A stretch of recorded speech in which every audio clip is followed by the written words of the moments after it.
Bonsoir à tous, il est 18h, nous sommes le jeudi 24 octobre 2024 et c'est Jeudi Tout. Bonsoir Olivier Chalaguier. Bonsoir Abdel. Merci une nouvelle fois d'être avec nous dans l'émission. Alors Olivier, je ne vais pas le faire tous les jeudis, mais on va quand même rappeler que vous êtes chef d'entreprise, conseiller en communication politique et chaque jeudi soir, vous êtes avec nous pour dire votre avis, votre position sur 3 sujets d'actualité. On y va ? Allez, c'est parti. Alors on va démarrer avec le premier sujet de cette semaine, c'est les trottinettes dans la ville. Quelques chiffres d'abord, Olivier. En 2022, les accidents de trottinettes électriques en France ont fait 34 morts et 600 blessés graves. L'augmentation du nombre d'accidents ne cesse de progresser avec les années selon les chiffres de la sécurité routière. Quelle est votre position à vous, Olivier, sur les trottinettes électriques et bien évidemment celles qui circulent dans Nîmes ? Alors, avant de donner mon sentiment, je veux d'abord mettre un préalable.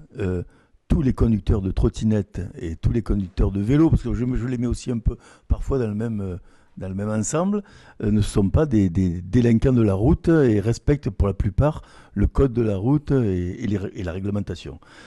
Ceci étant, on constate que grosso modo, c'est depuis le Covid, que les gens, il y avait des rues qui étaient vides pendant le Covid, puisqu'on ne pouvait pas circuler par définition, très peu. Et donc, les stations de ski ont été qui ne pouvaient plus être exploitées, ont été remplacées par les centres-villes. On voyait des gens déambuler avec ces trottinettes, ces drôles d'engins à l'époque, comme on peut circuler par exemple sur des pistes de ski, c'est-à-dire casqué avec un sac à dos et on zigzaguait gaiement parce qu'il n'y avait pas de voiture. Or aujourd'hui, les voitures sont revenues, les piétons aussi. Et il s'agit de faire cohabiter tout ce petit monde ensemble. Et là, ça pose des difficultés visiblement pour certains, des difficultés de respect de la réglementation, de la règle. Alors, on le voit sur d'autres domaines, sauf que là, en l'occurrence, en l'espèce, quand un véhicule circule en sens interdit ou sur un trottoir, ça pose des problèmes de cohabitation et de sécurité et d'insécurité. Oui, et puis sur les trottoirs, en plus, avec les poussettes, avec les piétons, etc., ça devient ingérable. C'est possible pour une famille, c'est catastrophique. Pour une personne âgée, être percutée par une trottinette électrique, c'est dramatique. On imagine les conséquences d'hospitalisation et puis derrière de rééducation, parfois impossible. Donc ça pose de véritables problèmes. Est-ce que la technologie, finalement, elle va plus vite que l'éducation ? Parce qu'on le voit bien, on a tous des gamins, moi j'en ai, qui circulent en trottinette. On fait la bagarre pour qu'ils mettent un casque de protection. Et on sent bien que peut-être qu'il n'y a pas eu suffisamment de prévention aussi autour de la trottinette électrique. Il y a toujours un temps de latence entre l'arrivée de la nouveauté, le constat des dérives et l'application de la loi. Mais maintenant, on y est, il y a eu suffisamment de temps et il convient, et on le voit, il y a d'autres villes qui prennent l'exemple, il convient d'être très rigoureux. Paris l'a fait, le Valois-Perret l'a fait, il y a plein de villes qui le font. On voit dans le Gard que certaines commencent à prendre des mesures, je pense à Bagnols-sur-Cèze. Bon, bref, à Nîmes, vous attendez quoi ? Que la police municipale soit un petit peu plus présente sur ce sujet ? Moi, j'ai lu l'excellent papier de votre confrère de la Gazette sur le sujet la semaine dernière. Il y a une prise de conscience. Des moyens sont en train d'être mis en œuvre pour informer et réprimer ceux qui débordent. Je pense que, comme le dit l'adjoint à la sécurité, 2 heures par semaine où il y a de la répression, à mon sens, c'est pas suffisant. Il faut taper beaucoup plus fort pour que ce soit totalement respecté et qu'on n'arrive plus à ces débordements-là. Et puis je pense aussi qu'il y a, encore une fois, moi je ne mets pas en cause la trottinette électrique, c'est un super moyen de transport, au demeurant, si tant est qu'elle respecte les règles comme tous. Je pense qu'il faudrait prendre conscience aussi aux restaurateurs qui utilisent les services de Deliveroo et de Uber Eats, par exemple. Ils ont une responsabilité morale, même si contractuelle, ils l'ont pas puisque c'est un prestataire de service. À mon sens, ils ont une responsabilité morale dans l'exploitation qu'on fait de ces véhicules sur les trottoirs. Moi, je vois, j'ai un restaurant qui l'utilise beaucoup à côté de chez moi. Quand j'ouvre la porte, je regarde à droite et à gauche avant de sortir. J'ai peur de me faire couper en 2 par un scooter.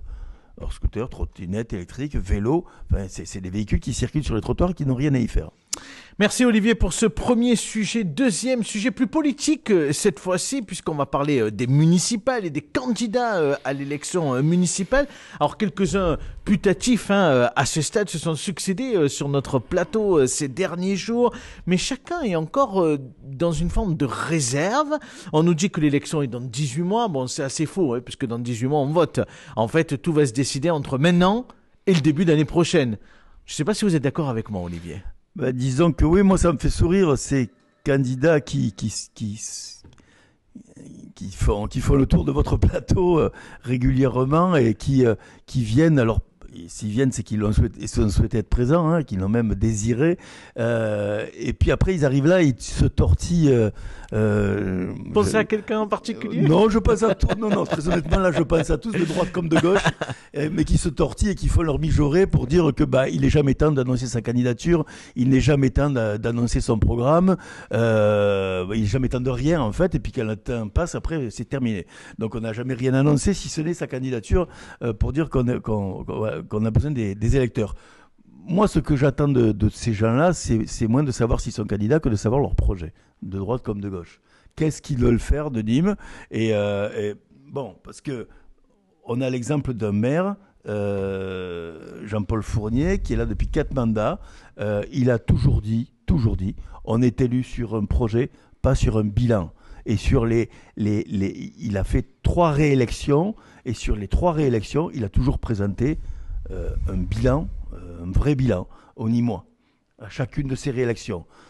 Il a présenté un projet pour Nîmes, il l'a présenté à son premier mandat, faire revivre Nîmes. Il l'a décliné sur 3 mandats, et il a réalisé la plupart de ce qu'il avait proposé sur faire revivre Nîmes. Le 4e mandat, celui actuel, il n'a pas réellement présenté de projet. La conception du projet, c'est d'ailleurs l'une des raisons de la brouille que j'ai pu avoir à cette époque-là avec lui. Mais il y a quand même le Palais des Congrès, le parc Jacques Chirac. Oui, non. Alors, je m'attendais à cette réflexion, mais le Palais des Congrès faisait déjà partie du projet. Et le Palais des Congrès était déjà présenté en 2020, en début d'année 2020. Les élections municipales étaient après. Non, le Palais des Congrès, il était déjà dans les tuyaux. Le parc Jacques Chirac aussi. Il était déjà dans le projet de la précédente mandature. On est dans la réalisation du projet précédent. On n'est pas... voilà, ça sort, et là, il faudrait qu'il y ait une forme de projection. Il n'y a pas de projet. Moi, ce que j'attends, je l'attendais à la précédente municipale, je n'ai pas fait que l'attendre, puisque vous avez travaillé, en effet. Mon think tank a travaillé pour ce projet. Pendant 3 ans, on a proposé un vrai projet de territoire, mais ce que j'attends d'eux, c'est ça. C'est qu'est-ce qu'on va faire des 20 prochaines années à Nîmes ? C'est quoi le projet ? Et que ce projet se décline dans toutes les rubriques. Je veux savoir... quelle est la politique en matière de mobilité, quelle est la politique en matière d'urbanisme, de voirie, quelle est la politique en matière quels axes privilégiés en matière de développement économique, quelle politique culturelle, qu'est-ce qu'on fait de la tauromachie, comment on la défend ou on ne la défend pas d'ailleurs pour certains, qu'est-ce qu'on va faire Mais est-ce que vous pensez qu'on sera dans un projet de révolution ou plutôt dans un projet d'évolution ? On voit que les moyens sont de plus en plus limités pour les collectivités territoriales. Est-ce qu'aujourd'hui, il y a les moyens de mener de grands projets ? Il ne s'agit pas de révolutionner. Il s'agit d'être transparent avec les Nîmois. Quand on présente un projet à des électeurs, il s'agit de leur dire voilà moi ce que je veux faire et voilà comment je peux le financer et voilà sur quelle séquence de temps. C'est ce qu'a fait Jean-Paul Fournier. Il n'a pas dit je vais faire tout de suite en un mandat ce qu'on a vécu aujourd'hui. Il a dit il me faudra 3 mandats, 4 mandats, mais on va le faire.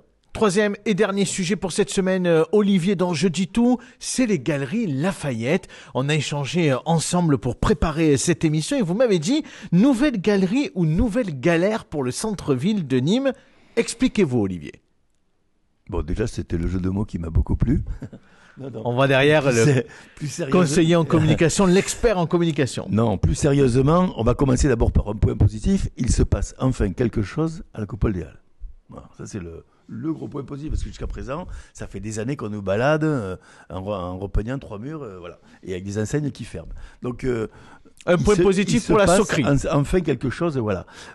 Moi, je voudrais juste rappeler quelque chose. C'est qu'en 1991, c'est grosso modo, c'était l'ouverture, je crois que la Coupole a ouvert en 92. La Coupole des Halles, c'est une volonté d'un maire charismatique, Jean Bousquet, qui avait beaucoup d'entre-gens et beaucoup de relations, et qui a fait venir des investisseurs en leur disant « Je veux un centre commercial à Nîmes ». Et ces investisseurs ont investi ce centre, ont financé ce centre, mais pas plus que vraiment, sans aucune étude de marché, aucune étude d'impact.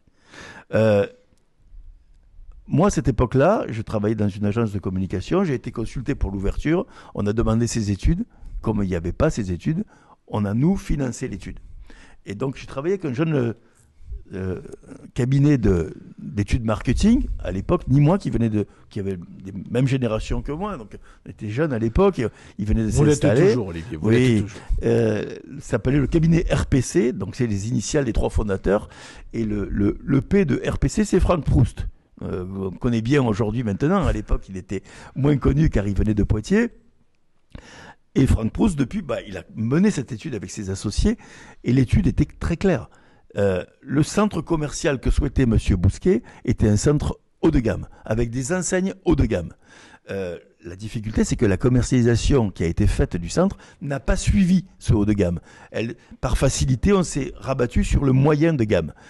Sauf que le moyen de gamme a eu un impact terrible. Et l'étude le disait, si le centre ouvre avec cette offre commerciale, ça peut faire des dégâts monumentaux dans le centre-ville. Pourquoi ? Parce que le haut de gamme allait drainer jusqu'à Avignon, Arles, Alès, Montpellier de l'époque.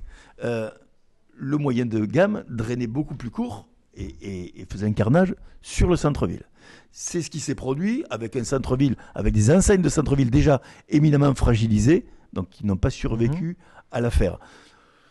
Voilà ce que c'est. Donc, je prends vraiment des pincettes. Moi, depuis, j'ai travaillé pour beaucoup de centres commerciaux partout en France.